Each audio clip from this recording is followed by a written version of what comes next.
Me ua ka no hotahi ngā uri o Tāmaki Makaurau ki ngā rekereke o ngā tohunga taonga puoro o te ao Māori. Engari koe rā te kaupapa moe nei rā e rua nei. Ko tākuta Richard Nunns a rāua ko James Webster ngā pou arahi i te kaupapa. I tō rāua taha a Pere Wihongi i te rānei.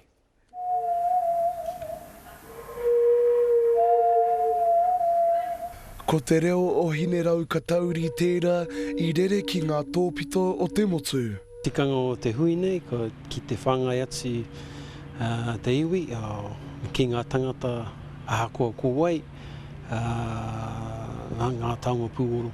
Kua horangi Richard Nunns te tangata tino mātau ki ngā taonga puoro Māori nei, koe nei hoki te wā tuatahi mōna, kia whakahaere i tētahi huinga pēnei ki Tāmaki Makaurau. He nākau nui te tangata, Richard Nunns, he nākau nui ngā taonga nei.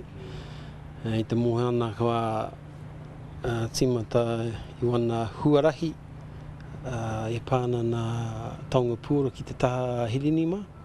Ahakoa ko te nuinga no tā wāhi, ka whāngai tonu ngā mātauranga puoro Māori ki te hunga manawa nui. Te tūmanako hoki ka hanga ngā tangata nei e tahi taonga, e ka here atu tētai o ngā taonga hei hoa mō rātou. Ko te tūmanako ka rere pai haere i ngā waiata i ngā reo o ngā taonga puoro me ake tonu atu.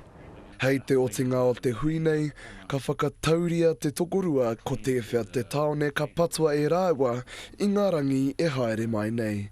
Pere Wihongi, Te Karere.